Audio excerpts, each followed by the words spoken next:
لا الہ الا اللہ. اعوذ باللہ السمیع العلیم العظیم الحفیظ بوجہ الکریم وسلطانہ القدیم من الرجس الخبیث المخبث الشیطان اللعین الرجیم وقبیلہ ونفخہ ونفسہ وہمزہ. بسم اللہ الرحمن الرحیم. فمن تطوع خیرا فهو خیر اللہ. صدق اللہ مولانا العلی العظیم وبلغنا رسولہ النبی الکریم ونحن علی ذلک لمن الشاہدین والشاکرین والحمد للہ رب العالمین. ان اللہ وملائکتہ یصلون علی النبی یا ایھا الذین آمنوا صلوا علیہ وسلموا تسلیما. اللهم صل علی سیدنا محمد وآباء محمد وآل محمد وصحاب محمد وبارک وسلم. سورہ بقرہ ہے، دوسرا پارہ اور آیت نمبر 183. اس کا ایک چھوٹا سا جملہ ہے جو تلاوت کیا ہے. فمن تطوع، پس جو تطوع خیرن اپنی طرف سے نیکی زیادہ کرے، فہو خیر اللہ، تو وہ اس کے لیے بہتر ہے. خیرن بھلائی. اب رمضان المبارک کے اندر میں پچھلے لیکچر میں عرض کر چکا کہ یہ روحانیت کے جو گرویدہ ہیں، دل دادا ہیں، ان کے لیے یہ ماہ سیزن ہے. تو جب سیزن ہے تو پھر اس کے اندر کیوں نہ زیادہ سے زیادہ عمل کیے جائیں. اب حضور صلی اللہ علیہ وآلہ وسلم کی زبان سے ہم تک یہ بیان پہنچا کہ اللہ تعالی ماہ رمضان المبارک میں نفل پڑھنے کا ثواب فرضوں جتنا عطا فرماتا ہے. یعنی جو آدمی اس ماہ کے اندر نفل پڑھے گا تو اللہ تعالیٰ اس کا ثواب اتنا دے گا کہ گویا کہ اس نے فرض ادا کی ہے. اور جو شخص فرض ادا کرے گا اللہ تعالیٰ اس کو ثواب اتنا دے گا 70 گنا. گویا کہ ظہر کی نماز پڑھی تو ثواب ملے گا کم از کم یہ ہے کہ گویا کہ اس نے اس نماز کو 70 دفعہ ادا کر دیا. اتنا جو ثواب ہوتا ہے ویسا ثواب اللہ تعالیٰ آپ کو عطا فرمائے گا.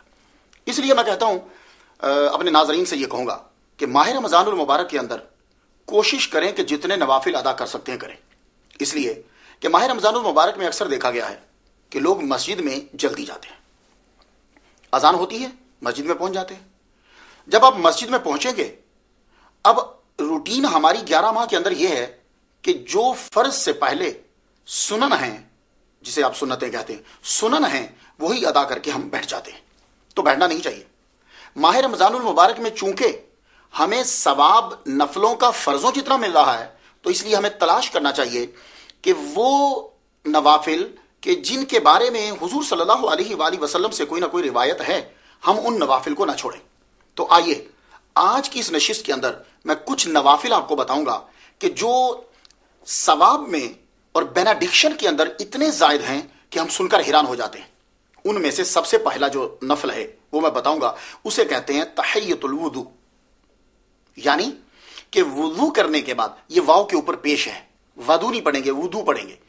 تو یہ وضو کے 2 نفل ہم ان کو بڑا معمولی سمجھتے ہیں، لیکن یہ ثواب کے اندر جو ہیں وہ بہت زیادہ ہیں. اور یہ کب تک ادا کرنے ہوتے ہیں؟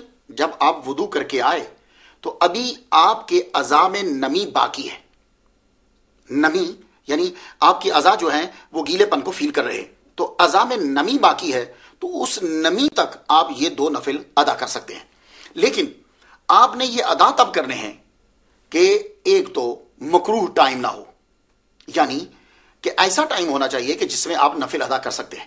اب دیکھیے، فجر کی اذان سے لے کے سورج کے بلند ہونے تک آپ سوائے فجر کی سنن کے اور کوئی نفل ادا نہیں کر سکتے.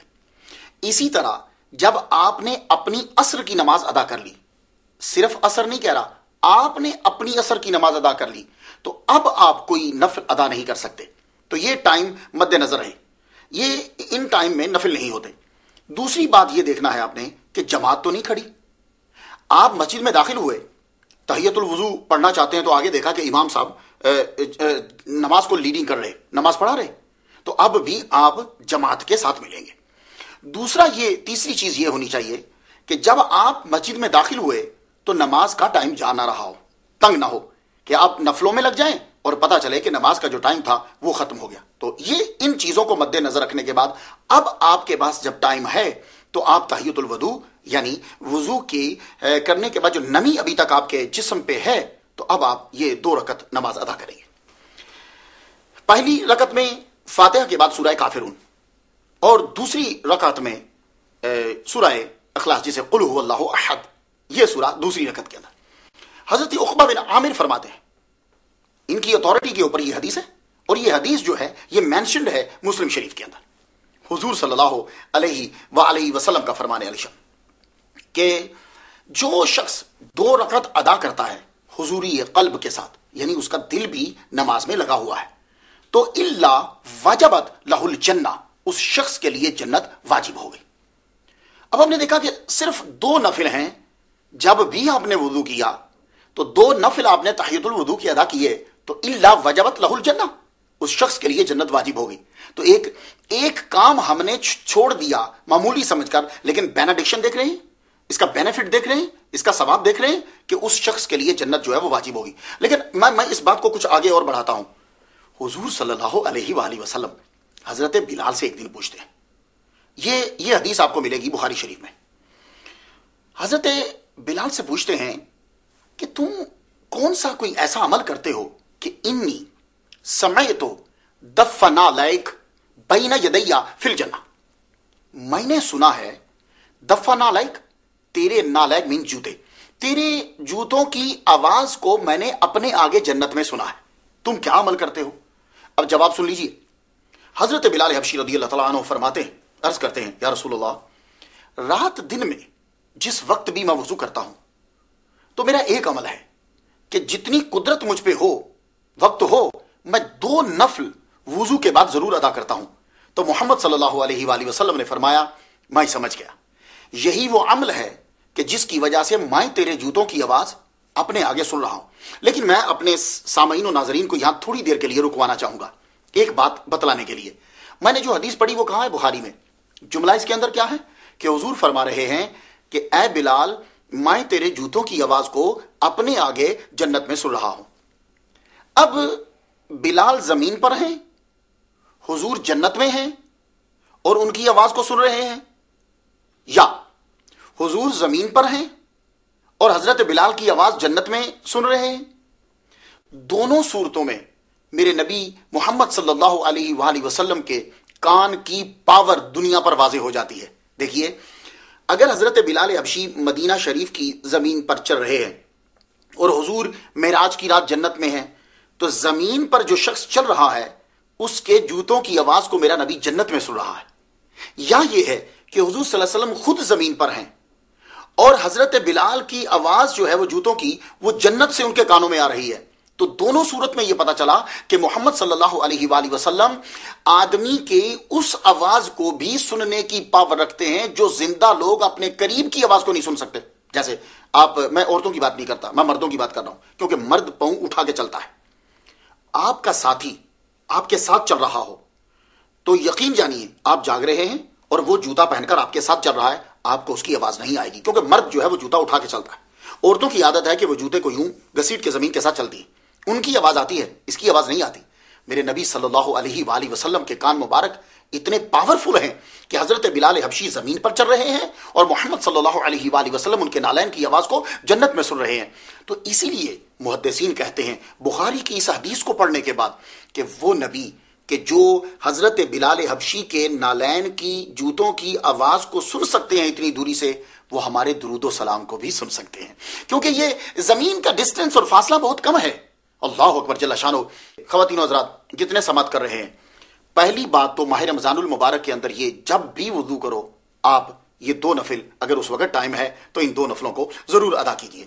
تو کم از کم رمضان المبارک کے اندر ہی اگر آپ اس کی مواظبت کر لینا تو 1 ماہ کی ٹریننگ بہت بڑی ٹریننگ ہوتی ہے. تو پھر کیا ہوگا کہ باقی دنوں کے اندر بھی عادت رہے گی.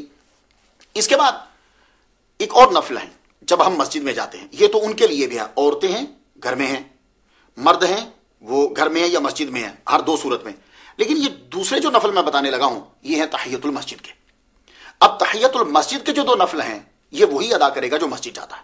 عورتیں زیادہ تر گھر میں رہتی ہیں، ان کی نماز گھر میں افضل ہے بنسبت مسجد کے، اور مردوں کی نماز مسجد میں افضل ہے بنسبت گھر کے. تو مرد جب مسجد میں جائے گا تو تحیۃ المسجد کے وہ بھی، اب اس کے لیے بھی یہ قائد میں بتاتا ہوں آپ کو اور بہت دھیان سے ان جملے کو سن لیجئے کہ اس وقت بھی جماعت نہ کھڑی ہو. یہ بات یاد رکھیے کہ جماعت کے ساتھ ملنا اس سے زیادہ ضروری. تو ٹائم بھی نہ جا رہا ہو اور دوسرا مکروہ وقت بھی نہ ہو. تو تحیۃ المسجد یہ مسلم شریف کے اندر ہے.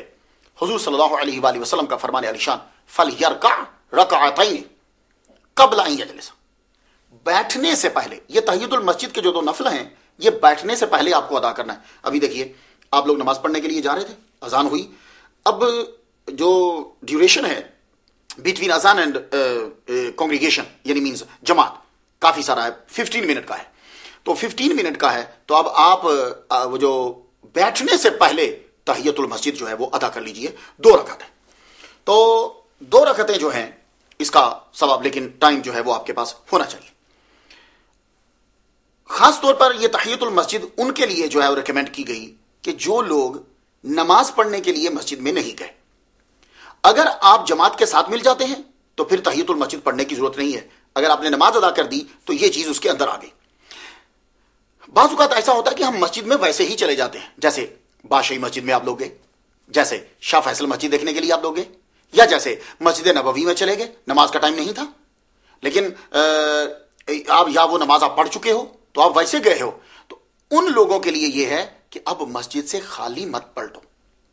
وضو, پہلی تو بات تو یہ ہے کہ وضو کر کے مسجد میں جاؤ, اور نماز آپ نے ادا نہیں کی, آپ اس مسجد میں ویسے گئے ہیں. زیادہ تر یہ پاکستان کے اندر ہے, جی آج ہم بادشاہی مسجد دیکھنے کے لیے جا رہے ہیں, آج ہم فیصل مسجد دیکھنے کے لیے جا رہے ہیں, دیکھ کے آپ واپس آ جاتے ہیں. نہیں, وہاں 2 نفل اگر ٹائم ہے تو تحیۃ المسجد کے ادا کر کے نکلیے. محمد صلی اللہ علیہ وآلہ وسلم کا فرمان علی شان ایک اور نفل جسے میں سمجھتا ہوں کہ ماہ رمضان المبارک کے اندر بڑا آسان ہے, وہ کیا ہے؟ آپ لوگ سحری کرنے کے بعد مسجد میں چلے جاتے ہیں, فجر کی نماز ادا کرتے ہیں. اب فجر کی نماز ادا کرنے کے بعد واپس آ کر لوگ سو جاتے ہیں گھر میں. میں یہاں ایک اتنی امپورٹنٹ چیز بتانا چاہتا ہوں کہ اگر آپ 1 ماہ کے لیے نیند کی تھوڑی سی اور قربانی دے دیں, تھوڑی سی اور, وہاں بیٹھ جائیں. لیکن جو لوگ بیچارے آفس میں جاتے ہیں یا جن لوگوں نے جا کے کسی ادارے کو کھولنا ہے, یہ نفل ہیں, وہ وہاں ادا کر لیں. لیکن جن کے پاس ٹائم ہے سوئیے مت, وہاں رک جائیے, فجر کی نماز ادا کرنے کے بعد وہاں بیٹھ جائیے. معاذ بن انس جوہنی رضی اللہ تعالیٰ عنہ, ابو داؤد شریف کے اندر یہ حدیث مبارکہ ہے. حضور صلی اللہ علیہ وآلہ وسلم کا فرمان علی شان ہے کہ اگر کوئی آدمی فجر کی نماز ادا کرنے کے بعد مصلی پہ بیٹھا رہے, یعنی جس جگہ اس نے فجر کی نماز ادا کی ہے وہ وہیں اسی جگہ پہ بیٹھا رہے, اب موو نہیں کرے, وہاں بیٹھ جائے. اگر کوئی اس کو رفاجت کے لیے اگر وہاں وہ موو نہیں کرے, بیٹھا رہے, اور جو بھی قرآن مجید پڑھنا ہے یا جو عبادت کرنی ہے وہ کرتا رہے. درمیان میں کسی نے کوئی اچھی بات پوچھی تو وہ بتا سکتا ہے, کسی کو قرآن مجید کے بارے میں تعلیم بھی دے سکتا ہے. تو اگر وہ بیٹھا رہا اور سورج کے بلند ہونے پر اس نے نماز ادا کی, 2 رکعت نفل ادا کیے, تو محمد صلی اللہ علیہ وآلہ وسلم فرماتے ہیں کہ اللہ تعالیٰ اس کے سارے گناہ معاف فرما دے گا, خواہ وہ سمندر کی جھاگ کے برابر ہو. اب سمندر کے اندر جھاگ بہت زیادہ ہوتی. اس لیے رمضان المبارک میں میں نے اس ٹاپک کو کیوں چنا, اس لیے کہ آپ لوگ اس وقت نوافل زیادہ پڑھتے ہیں, تو جن نوافل کو میرے نبی نے ادا کیا یا میرے نبی نے فرمایا ہے ان کے اندر پاور زیادہ ہوتی ہے. یہ بات یاد رکھیے گا. ایک بات عرض کرتا جاؤں, دوپہر کے وقت کیلولا, سونے کو کیلولا بولتے, وہ سونا محدثین یہ کہتے ہیں کہ اس وقت سونا کئی سینکڑوں نوافل سے بھی افضل ہے, اس لیے کہ سونا محمد صلی اللہ علیہ وسلم کی سنت ہے. تو جب نبی کا عمل واضح ہو جاتا ہے تو وہ چیز جو ہے وہ دوسروں سے زیادہ درجے میں بڑھ جاتی, اس لیے کہ محبوب کی وہ ادا ہے, اور اللہ تعالیٰ اپنے نبی سے اتنا پیار کرتا ہے کہ جو اس کی ادا ہوتی ہے وہ عبادات کے اندر وہ چیزیں شامل ہو جاتی ہیں, وہ ہمارے لیے شریعت بنتی چلی جاتی ہے. تو اشراق کی جو ہے, اس نماز کو اشراق کہتے ہیں. یہ کب ادا کی جائے گی؟ یہ جب آپ بیٹھے ہیں تو سورج نکل رہا ہے, تو ابھی دیکھیے کہ سورج کو مکمل نکلنا چاہیے, اس کی جو ٹکیا ہے وہ بالکل واضح ہو جائے. یہ تقریباً کتنا ہوتا ہے, جب سورج نکل رہا ہو تو آپ جو ہے 20 منٹ تک انتظار کیجیے اس کا. 20 منٹ میں سورج مکمل طور پر اس کی ٹکیا آپ کو واضح نظر آنے لگ جائے گی. لیکن جب سورج نکل رہا ہو تو تب آپ کوئی نفل نہیں, کوئی سجدہ نہیں کر سکتے, وہ حرام ہے. 3 ٹائم میں سجدہ کرنا حرام ہے, 3 ٹائم میں. پہلا ٹائم جب سورج جو ہے وہ بلند ہو رہا ہے, ابھی پورا نکلا نہیں. ایک جب سورج بالکل بیچ میں چلا جائے, تب سجدہ، ہر قسم کا سجدہ حرام ہو گیا۔ ایک جب سورج ڈوب رہا ہو، آدھا اندر آدھا باہر ہے، اس کی ٹکیا مکمل نظر نہیں آ رہی، تب بھی سجدہ کرنا حرام ہے۔ تو میں ناظرین سے یہ کہنا چاہوں گا کہ ان تین اوقات پر کیوں حضور صلی اللہ علیہ وسلم نے فرمایا کہ جب سورج نکل رہا ہوتا ہے، پہلی ریزن تو یہ ہے کہ شیطان اس کے آگے سامنے کھڑا ہو جاتا ہے، اپنے سین یوں کر لیتا ہے، تو اب جو بھی سجدہ کرے گا وہ گویا کہ شیطان کو سجدہ کر رہا ہے۔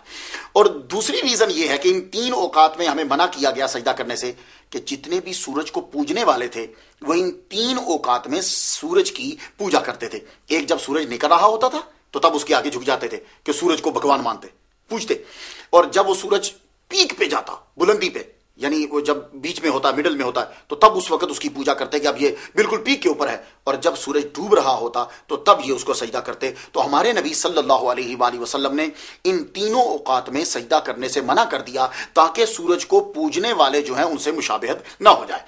تو اس لیے آپ ویٹ کریں گے کہ سورج کی ٹکیا اب تک واضح ہو جائے، وہ 20 منٹ لگیں گے، جب واضح ہو جائے اب کھڑے ہو کے 2 رکعت اشراق ادا کیجئے، 2 رکعت نماز نفل اشراق کے، بندگی اللہ تعالیٰ کی، لیکن واسطے اللہ تعالیٰ کے، منہ طرف خانہ کعبہ شریف کے، اللہ اکبر۔ تو اشراق کی نماز ادا کریں گے تو گناہ جو ہے وہ سارے معاف ہو گئے کہ خواہ وہ سمندر کی جھاگ کے برابر بھی۔ اور ایک اور حدیث ترمذی شریف میں ہمیں ملتی ہے۔ اب آپ دیکھیے یہ چیزیں ہم آپ کو ریمائنڈ کروا رہے ہیں، بعض چیزیں ایسی ہوتی ہیں کہ آدمی نے پڑھی ہوتی ہیں لیکن ذہن سے تھوڑی سی نکل جاتی ہیں، ہم آپ کو ریمائنڈ کروانا چاہتے ہیں۔ اب دیکھیے کہ اشراق 2 نفل ہیں، صرف تھوڑی دیر آپ کو بیٹھنا ہے، پچھلے سارے گناہ معاف ہو گئے، چاہے وہ سمندر کی جھاگ کے برابر ہیں۔ اور ترمذی کا جملہ سن لیجئے، آج کل تو بڑا مسئلہ بن گیا ہے، غریب لوگ ہیں ہم، عمرہ اور حج کرنے کے لیے بھی جائیں، حج تو سمجھیے اتنا بہت مہنگا ہو گیا کہ مشکل پڑ گیا، لیکن عمرہ بھی تقریباً لاکھ تک تو چلا گیا۔ من یہ چاہتا ہے ہم بھی عمرہ کر لیں، من یہ چاہتا ہے ہم بھی حج کر لیں۔ تو میں اپنے ناظرین کو حضور کی زبان سے ایک عمل بتا دیتا ہوں کہ آپ کی یہ آرزو بھی پوری ہو گئی۔ محمد صلی اللہ علیہ وآلہ وسلم فرماتے ہیں، ترمذی شریف کی یہ حدیث ہے، حضور نے فرمایا جو اشراق کے 2 نفل پڑھتا ہے، ٹائم میں نے آپ کو بتا دیا، اشراق کے جو 2 نفل پڑھتا ہے اور حضوری قلب کے ساتھ، اللہ تعالیٰ اس کو ایک حج اور ایک عمرے کا ثواب عطا فرما دیتا ہے۔ یہ رمضان المبارک بس یوں، اسی لیے تو میں نے اپنے پچھلے لیکچر میں کہا تھا کہ اللہ تعالیٰ کہہ رہا ہے کہ میں جنت کے دروازے کھول دیتا ہوں۔ مطلب کیا ہے؟ وہ یہ چاہتا ہے کہ میرے بندے کسی نہ کسی طرح سے کچھ چھوٹا سا بھی عمل کر لیں، میں اس کے گناہوں کو معاف کر دوں گا۔ تو ایک جگہ میں پڑھ رہا تھا کہ اللہ تعالیٰ اشراق کی نماز ادا کرنے والے کو 10 لاکھ محل اس کے لیے جنت کے اندر تعمیر کرتا ہے۔ جنت بہت بڑی ہے، 10 لاکھ محل تعمیر کرتا ہے۔ تو کیا میں ناظرین سے توقع کروں گا کہ اسے اشراق تو کم از کم رمضان مبارک کے اندر مس نہیں کریں گے۔ اب اشراق کے بعد آ جائیے، ایک اور نماز ہے، یہ بھی تھوڑے سے وقفے کے ساتھ، یعنی 3 گھنٹوں کے، اشراق سے 3 گھنٹے کے بعد یہ پھر نماز ہے ایک، اس کو کہتے ہیں نماز چاشت۔ یہ جو نماز چاشت ہے اس کے بھی نفل مثلا، یہ ان لوگوں کے لیے جو بیچارے گھر کے اندر ہیں، جن کی عمر کافی ہو گئی، یہ جو میری ماں کے برابر جن کی عمر ہے، جو میرے باپ کے برابر جو لوگ ہیں، ان کے لیے یہ میں بہترین ایک ایکسرسائز، بہترین ایک عمل اور بہترین ایک کام سمجھ لیجئے۔ اب نماز چاشت آ گئی 3 گھنٹے کے وقفے کے بعد۔ نماز چاشت جب آئی، نماز چاشت کی علامت یہ ہے کہ سورج میں ذرا گرمی پیدا ہو جاتی ہے، گرمی آ جاتی ہے۔ اشراق میں سورج میں گرمی نہیں آتی، چاشت کے وقت میں سورج میں گرمی آ گئی، تو ذرا گرمی فیل ہوئی۔ اب اٹھیے، 2 رکعت، 4 رکعت، 6، آگے 8 تک بھی جا سکتے ہیں، لیکن آپ کو جتنی آسانی ہے 4 بیٹر ہیں، 4 رکعتیں چاشت کی آپ پڑھ سکتے ہیں۔ اس کے فوائد کیا ہیں سن لیجئے۔ دیکھیے اللہ تعالیٰ نے مجھے یہ جسم دیا ہے، یقین جانیے کبھی انشاءاللہ اسی چینل سے آپ کو سائنس کے حوالے سے جب گفتگو کریں گے تو میں آپ کو بتلاؤں گا۔ یہ دیکھیے یہ میرے جوائنٹس ہیں، یہ جوائنٹس، یہ ہر چیز اللہ نے ہمیں دی ہے، تو ہم پر لازم ہے کہ ہم اس کا شکر ادا کریں۔ آپ پہ بھی لازم اور مجھ پہ بھی لازم ہے، لیکن امپوسیبل کہ میں اس جوڑ کا، پھر اس جوڑ کا، پھر اس جوڑ کا، ان جوڑوں، ان جوائنٹس کا میں شکریہ ادا کروں، میں کیسے کر سکتا ہوں؟ میں اگر ایک ایک کو گننے لگ جاؤں تو میرے لیے مشکل ہو جائے گا۔ تو ہمارے نبی نے ہر جگہ ہمارے لیے آسانی پیدا کر دی، اور یہ آسانی اللہ کی طرف سے آئی، لیکن صدقہ ہے محمد صلی اللہ علیہ وآلہ وسلم کا۔ آپ پر لازم ہے کہ صبح اٹھ کر اپنے ہر جوائنٹ کا شکریہ ادا کریں، لیکن کون ہے جو ادا کرے گا؟ ٹائم ہی نہیں ہے۔ تو میرے نبی صلی اللہ علیہ وسلم نے فرمایا جو یہ چاہتا ہے کہ اس کے تمام جوائنٹس کی طرف سے صدقہ ادا ہو جائے، وہ چاشت کے نفل ادا کر لیا کرے۔ تو گویا کہ یہ صدقہ ادا ہو گیا ہر جوائنٹ کی طرف سے، تو کتنا آسان مسئلہ ہے۔ اور دیکھیے جب آدمی شکر ادا کرتا ہے تو اللہ تعالیٰ نے فرمایا لَئِن شَكَرْتُمْ لَأَزِيدَنَّكُمْ، اگر تم شکر ادا کرو گے تو میں اور بڑھا دوں گا. تو اب اس کا مطلب یہ تو نہیں کہ یہ 3 پورے ہیں، یہ 3 پارٹ ہیں تو 4 ہو جائیں گے، نہیں. پھر ان انگلیوں میں پھر باڈی کے اندر طاقت پیدا ہو جاتی ہے. یہ پرانے زمانے کے جتنے لوگ تھے، آپ اپنے آج کو تو چھوڑو، چلو آپ اپنے دادا کی طرف جائیے، دادا سے پہلے کے لوگوں کی ہسٹری پڑھیے. بڑھاپے میں بھی ان کا چہرہ نورانی ہوتا تھا اور بیماری بہت کم ہوتی تھی. وہ لوگ رات بھر نوافل بھی ادا کرتے تھے. وہ لوگ اس نوافل سے کیا ہوتا تھا کہ نوافل ایکسٹرا کرنے سے ان کی باڈی میں طاقت آتی تھی. میں اپنے پردادا کو میں نے دیکھا ہے، اس لیے کہ انہوں نے بہت لمبی زندگی پائی. وہ جب لاہور میں تشریف لائے تو سمناباد موڑ میں تب ہمارا گھر تھا، مسجد کی ساتھ ہمارا گھر، اور سیڑھی ایک دم سے چڑھ جاتے تھے. تو لوگ ان کو دیکھتے تھے کہ یہ ایک دم سے سیڑھیاں چڑھ جاتے ہیں، کیا ان کے جوائنٹس میں درد نہیں ہوتی؟ لیکن میں نے انہیں دیکھا، وہ تہجد پڑھتے تھے، وہ نماز 5 وقت پڑھتے تھے، اور یہ سارے نوافل ادا کرتے تھے. اب سن لیجئے، میں لاجیکلی بتانا چاہتا ہوں کہ ریزن کیا ہے. میری اور آپ سب کی باڈی کے اندر 160 فرشتے، اور ایک حوالے کے مطابق 360 فرشتے آپ کی پوری باڈی میں ورک کر رہے ہیں. بہت دھیان سے میرے جملے کو سنیے گا. القول البدی میں یہ لکھا ہے کہ 360 فرشتے ہیں، اور ایک جگہ میں نے پڑھا کہ 160 فرشتے ہیں، اور ان میں سے کچھ فرشتے ایسے ہیں کہ جو بالکل آپ کی باڈی کو گھیرے ہوئے ہیں، یوں جیسے کبھی آپ نے دیکھا کہ شہد کی مکھیاں کسی چیز کے اوپر یوں گھیرا ڈال لیتی ہیں، بالکل اسی طرح. اگر وہ فرشتے نہ ہوں تو یہ جب آپ گھومتے ہو پہاڑوں میں یا سڑکوں پہ یا جنگل میں جاتے ہو تو ڈیول آپ کو مار ڈالیں، یہ جن آپ کو ختم کر دیں. یہ 360 فرشتے میری باڈی میں ورک کر رہے ہیں. یہ ہارٹ بیٹنگ، یہ میرا دل جو موو کر رہا ہے، یہ سپارکنگ کہاں سے ہو رہی ہے؟ یہ میری باڈی کے اندر سارا کام. آپ سمجھتے ہو کہ مشینری خود بہت کام کرتی ہے؟ نہیں، فرشتے ہماری باڈی میں کام کر رہے ہیں. تو ایک بات بتا دو، جب تمہاری فیکٹری میں مزدور کام کر رہے ہوں تو تم اگر ان کو روٹی نہ دو تو کیا ہوگا؟ وہ مزدور کمزور پڑ جائیں گے. اگر چھوڑ کے نہیں جائیں گے تو کمزور پڑ جائیں گے، اور اگر ویسے ہیں تو وہ فیکٹری چھوڑ دیں گے. 360 فرشتے میری باڈی میں ورک کر رہے ہیں، آپ ان کو خوراک دو گے کہ نہیں دو گے؟ تو فرشتوں کی خوراک کیا ہے؟ فرشتوں کی خوراک یہ عبادت، یہ قرآن مجید پڑھنا، یہ ساری چیزیں جو ذکر ہے، یہ فرشتوں کی عبادت ہے. تو پرانے لوگ کیا کرتے تھے؟ باڈی کے ساتھ ساتھ اپنی روح اور فرشتوں کی بھی فوڈ جو ہے وہ پرووائڈ کرتے رہتے تھے، اور ان کی روحانی طاقتیں جو ہیں وہ فرشتے اور یہ سب پاورفل ہوتے تھے.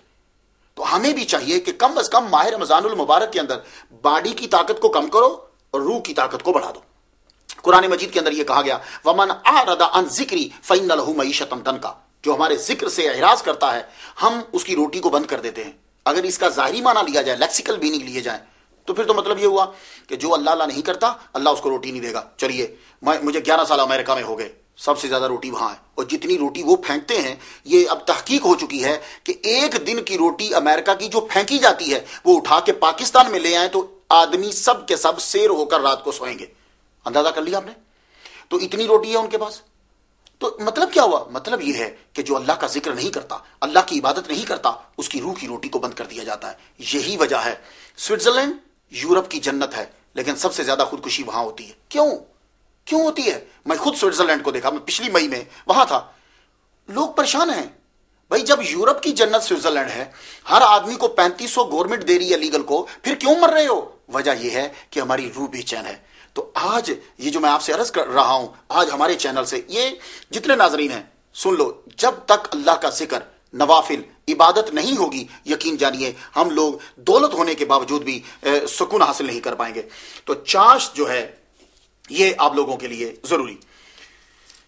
چاشت کے اندر جب آپ نوافل ادا کرنے لگیں تو سن لیجئے، اس میں پہلی رکعت کے اندر والشمسی وضحاہا پڑھیے فاتحہ کے بعد، اور دوسری رکعت کے اندر والضحا واللیل اذا سجا. لیکن اگر نہیں آتی تو جو آتی ہے وہ آپ پڑھ لیجئے. اب آ جائیے، ایک اور نفل ہیں صلاۃ الاوابین. صلاۃ الاوابین جو ہیں یہ 6 نفل ہیں. 6 نوافل مغرب کی اور عشاء کی نماز کے بیچ کے اندر، مغرب پڑھ لینے چکنے کے بعد اور عشاء سے پہلے یہ 6 جو ہیں وہ ادا کرنے ہیں. حضور صلی اللہ علیہ وسلم نے فرمایا، ترمذی شریف کی یہ حدیث ہے کہ جس نے مغرب کی نماز کے بعد 6 رکعتیں پڑھی اور دونوں کے درمیان بات جو ہے وہ نہیں کی، تو حضور صلی اللہ علیہ وسلم کا فرمان علی شان، یہ 6 رکعتیں پڑھی مغرب کی نماز پڑھنے کے بعد عشاء کی نماز سے پہلے، اللہ تعالیٰ اس کو 12 سال کی عبادت کا ثواب عطا فرمائے گا. تو ناظرین، میں امید کرتا ہوں آپ سے کہ آپ یہ کم از کم جب بھی موقع ملے، اشراق، چاشت اور اس کے بعد یہ اوابین ہے.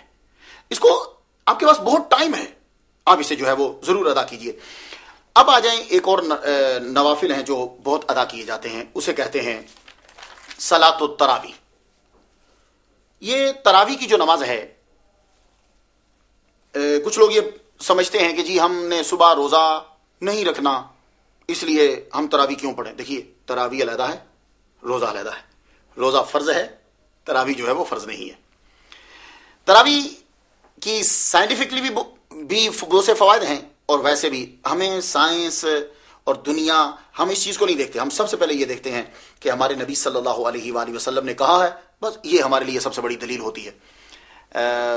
حضور صلی اللہ علیہ وآلہ وسلم کا فرمان علی شان ہے, من صام رمضان ایمانا و احتسابا غفر له ما تقدم من ذنبه. اور دوسری جگہ یہ ہے من قام رمضان, جس نے ماہ رمضان المبارک میں قیام کیا اللہ کی رضا کی خاطر, اللہ اس کے پچھلے سارے گناہ معاف فرما دیتا ہے. اب تراویح جو ہے یہ سب سے پہلے ہمارے نبی صلی اللہ علیہ وسلم نے ادا کی ہے, لیکن انہوں نے پورا مہینہ ادا نہیں کی. کیوں؟ اب خود ہی حضور سے سن لیجیے. اگر ہم کہیں گے تو لوگ بات کو جو ہے وہ غلط قرار دے سکتے. حضور صلی اللہ علیہ وسلم, بی بی عائشہ بیان کرتی ہیں, حضور صلی اللہ علیہ وآلہ وسلم جو ہے وہ نماز پڑھائی آپ نے ایک دفعہ ماہ رمضان المبارک کے بیچ میں. نماز پڑھانے کے بعد لوگوں نے پیچھے پڑھی, حضور چلے گئے. دوسرے دن لوگوں نے بتایا کہ حضور نے نماز پڑھائی ہے, یہ کوئی نماز خاص تھی اس لیے تو شورا ہوا. دوسرے دن لوگ زیادہ آ گئے, حضور نے پھر پڑھائی. تیسرے دن لوگ اتنے آ گئے کہ 2 دنوں سے بھی زیادہ. تیسرے دن بھی حضور نے پڑھا دی. چوتھے دن حضور آئے نہیں.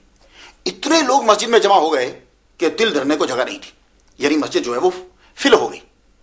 تو حضور صلی اللہ علیہ وآلہ وسلم نہیں آئے تو کب آئے؟ فجر کی نماز کے وقت آئے.